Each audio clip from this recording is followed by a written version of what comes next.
नमस्ते दोस्तों, मैं अगर आपसे पूछूं कि इस वक्त धरती पर का नरक कहाँ है, तो इसका जवाब होगा सूडान। यूनाइटेड नेशंस ने ऑफिशियली डिक्लेयर कर दिया है कि सूडान में इस वक्त दुनिया का सबसे बड़ा क्राइसिस चल रहा है। न्यूज चैनल्स पर शायद आपको ये ना दिखे, लेकिन वहाँ से जो तस्वीर और वीडियोस आ रहे हैं वो किसी इंसान की रूह कांपने के लिए काफी है। हजारों लोग मारे जा चुके हैं और करोड़ों लोग बेघर हो चुके हैं।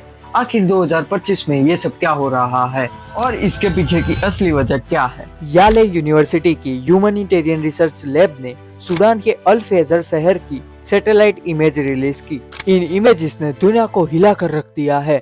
वहाँ डेड बॉडीज के इतने ढेर पड़े हुए हैं कि स्पेस से देखने पर भी इसकी जमीन का रंग लाल कलर का दिख रहा है।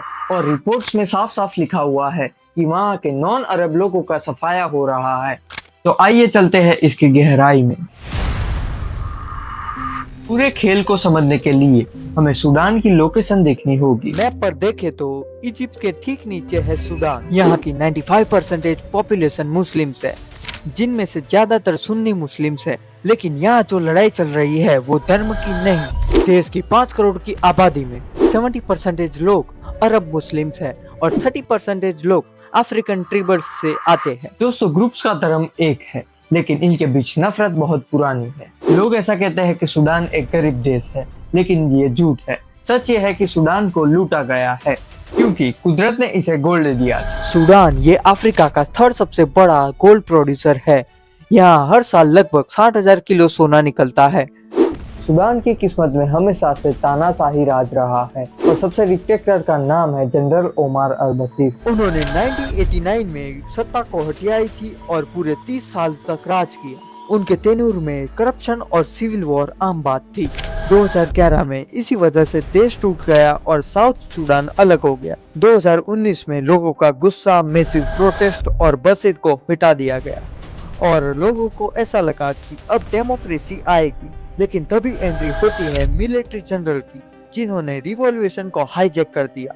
जनरल अब्देल फताह अल बुरहान और मोहम्मद हमदान दगालो। दोस्तों, शुरुआत में ये दोनों दोस्त थे, लेकिन पावर की लालच में आकर दोनों दुश्मन हो गए। इनके बीच में झगड़ा दो चीजों का था। पहला, आर्मी चाहती थी कि आरएसएफ को आर्मी में मर्ज कर दिया जाए और दूसरा कि देश की गोल्ड माइन पर किसका कब्जा होगा। लेकिन इस लड़ाई का सबसे पहलू दाफूर में देखने को मिल रहा है। इस पावर स्ट्रगल ने 15 अप्रैल 2023 को सिविल वॉर को जन्म दिया।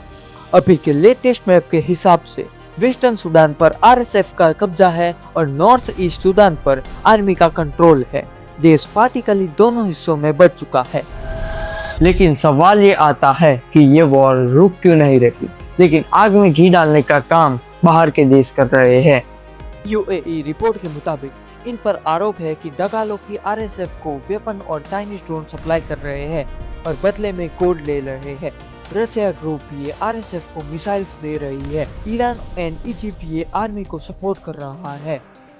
फिलहाल तो हालत ये है कि आरएसएफ ने 3 महीने के लिए सीज फायर दिया है, लेकिन आर्मी मना कर रही है। सूडान की ये पूरी कहानी ये 3 लोगों की लालच की कहानी है। एक पुराना डिक्टेटर और 2 नए जनरल्स। इनकी पावर की भूख ने पूरे देश को राख कर दिया है। दुनिया की न्यूज चैनल में इसकी बात नहीं हो रही क्योंकि इसे फॉरगॉटन वॉर कहा जा रहा है। दोस्तों, आपको लगता है कि इस न्यूज को दुनिया के सामने लाना चाहिए तो ये वीडियो को शेयर जरूर करना। मैं हूं उदित और आप देख रहे हैं हमारी यूट्यूब चैनल उदित मिस्त्री आर। वीडियो पसंद आया तो लाइक करना, शेयर करना और चैनल को सब्सक्राइब करना मत भूलना। तो मिलते अगले वीडियो में। धन्यवाद।